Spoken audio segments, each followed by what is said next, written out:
Good afternoon, Jason from Bohemia Bees. We're here in the apiary and it's harvest time, yay!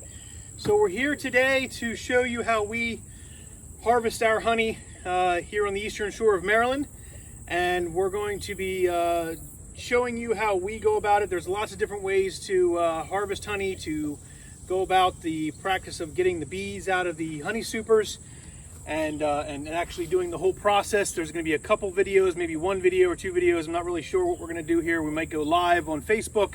So be sure to continue to watch us on all our social media platforms as we do a bunch of different types of things to kind of bring you into the apiary. We like to share what we do here when we learn about the bees. Lots of great activity here this time of year. But as you can see, the bees have been very, very busy, filling up these honey supers with honey. We're going to go ahead and extract out the honey out of these supers. For many of you that don't know how this all works, typically a honeybee will go out and forage when there's a nectar flow. A nectar flow is where there is basically nectar that's produced by a flower in order to entice a bee to come and attract to that flower to pick up pollen to bring to another flower. So the flowers are creating the nectar really as an enticement for the bees or the pollinators to transmit or to actually allow them to pick up pollen to bring to another flower. It's the way that they propagate themselves. The bees use that sweet nectar, they bring it back, they process it, and they turn it into honey, and they use it for their food storage, for them to have, to survive year-round, to feed their brood, to grow their nest. Honeybees, they're the western honeybee. The Apis mellifera are the ones that we have here at the Bohemia apiary on the eastern shore of Maryland. And it's the common honeybee that you see flying around, the standard honeybee that everyone has, keeps in the beehives that you see, that beekeepers keep, and that make honey that that's produced for you to enjoy.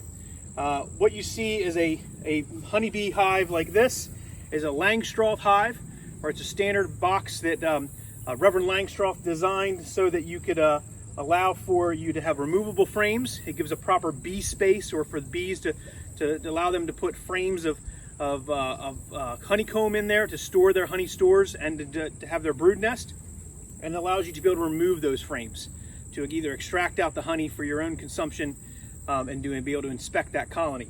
As you can see in this example here, we've actually painted the queen excluder so that you can see what's below here on the bottom is the deep box where the brood nest is. The queen resides down here. She lays her bees down here. There's one queen and thousands of workers, and they're busy in here taking care of that brood's nest. There is some honey down here. There's a good amount of honey and pollen. And then there's the queen excluder, which allows the bees to continue to put honey in the nest or the boxes above it. Anything they put above the queen excluder is what we harvest. Everything below the queen excluder is what they keep for themselves. We allow them to keep that for the winter and allow them to be able to survive through the winter in that, with that honey. But anything above the excluder is what we harvest, and we bottle it up for you. We put it through our extraction process, which you'll see later in our videos. But I want to show you how we clear out the supers, because naturally with this size colony, you've got a lot of bees in here. If you lift the lid off, there's naturally thousands of bees that are still working up inside this honey super. And we have to get those bees down so that we can pull these off. If we just pulled this box off the top, there'd be thousands of bees flying around trying to figure out why we're taking their honey. So what we're going to use today is we're going to use two different types of fume boards. And a fume board is really just a board with a surface that's flat that can warm the bottom with a piece of felt. So there's a piece of felt in here, and the purpose for the felt is we're going to use something that they call Honey Bandit. It's just one of the various types of products that are on the market that beekeepers use to create sort of a scent. It's a food grade scent that has various types of natural elements in it that are, I would say, offensive to the bees. They really don't care for it, so they kind of move away from it.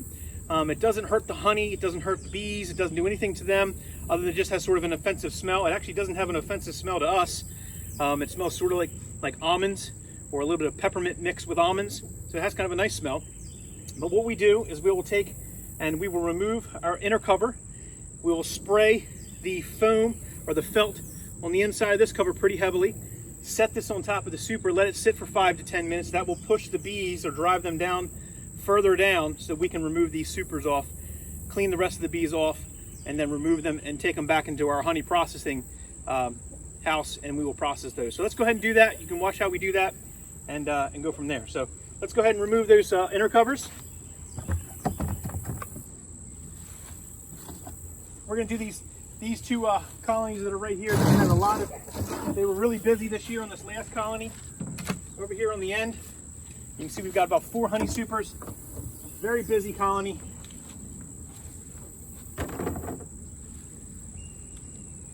So let's go ahead and take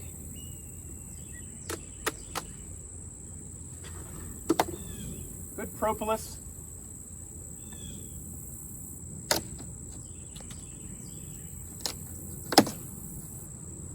Okay. And let's go ahead and take our board and we'll spray them up with the Honey Bandit.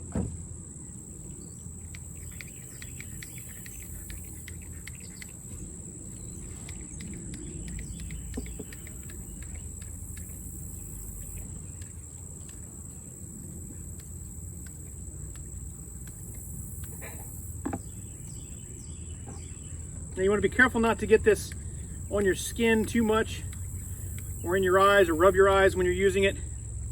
It has peppermint in it, which can burn your skin. Not burn it in the sense of that, but it can irritate your skin.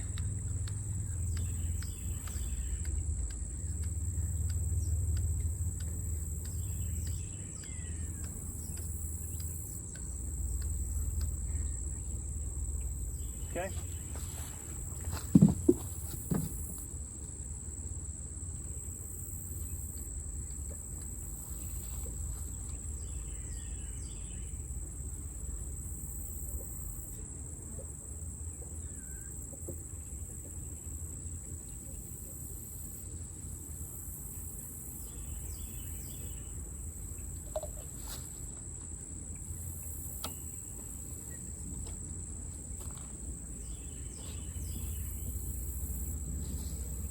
Okay, so let's take this that we have here now, lift that lid off,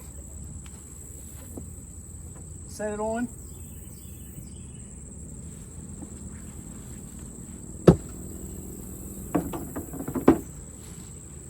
Let it do its work for the next 5-10 minutes. The same with this particular one. We're going to do that too as well. Set that on the top of the next one over.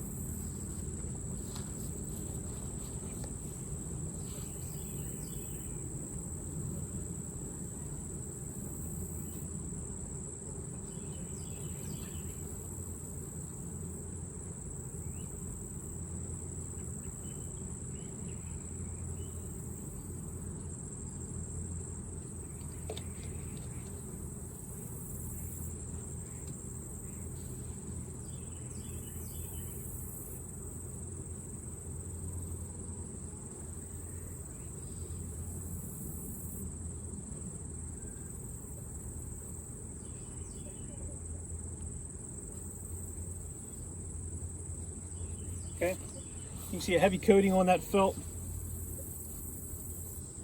So letting it spread around a little bit.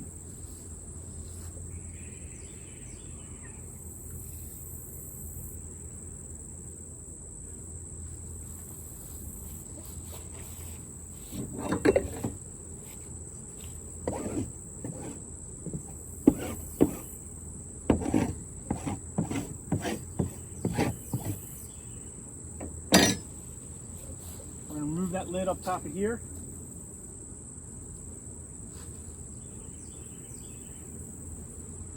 Set this on top.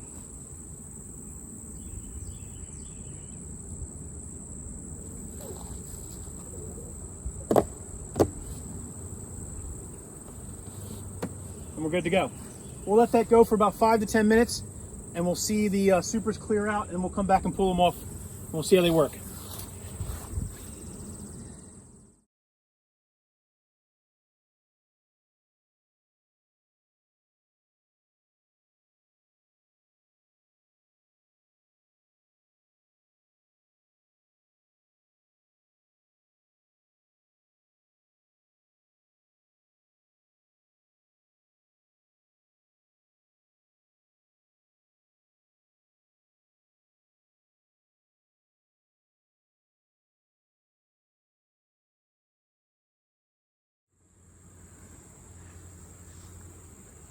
Okay, it's been about 5 minutes and I want to share with everyone what's happening. You can notice that on both of these colonies, it's pressing the bees down through the supers and out the front door.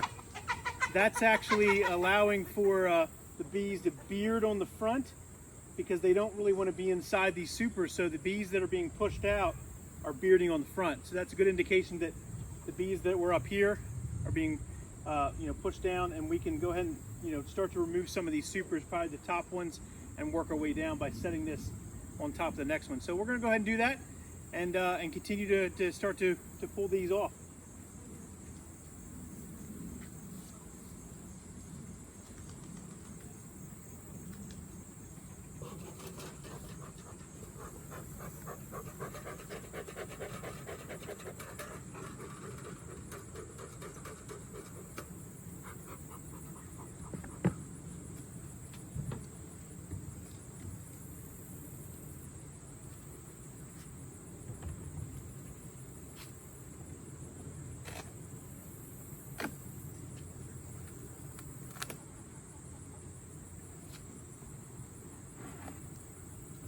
The extremely heavy super, so I know it's full.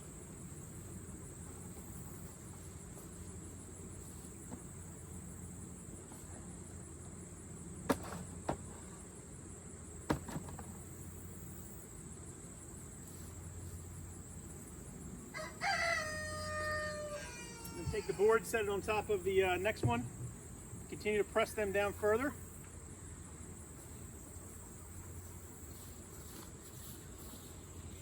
In order to get the rest of the bees out,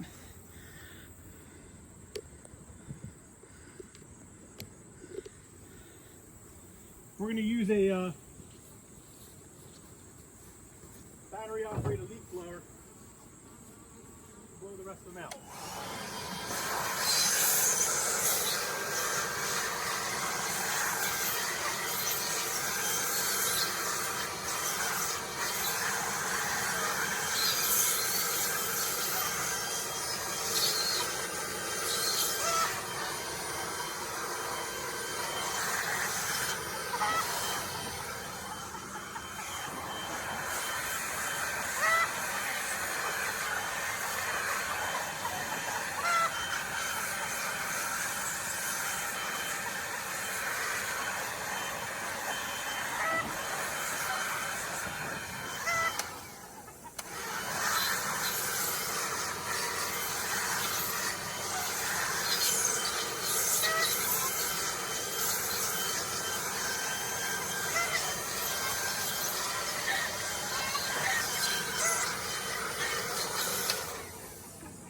That doesn't hurt the bees, it just gets the rest of the loose bees out of these supers so we can stack them up out of the way. It doesn't accumulate a lot of bees.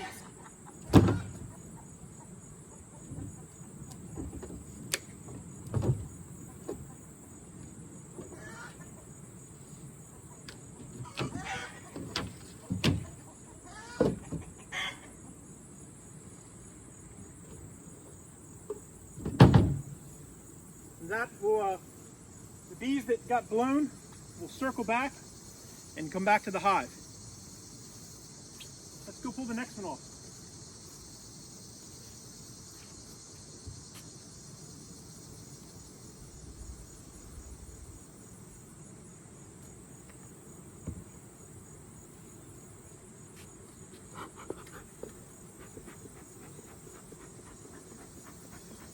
A little smoke will help.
Alright, so we're going to continue to keep pulling these supers off until we get down to the queen excluder. If this bottom one doesn't feel as heavy, we might leave it on, but we'll remove the supers. As you can see, the process is pretty tedious, but it works for us.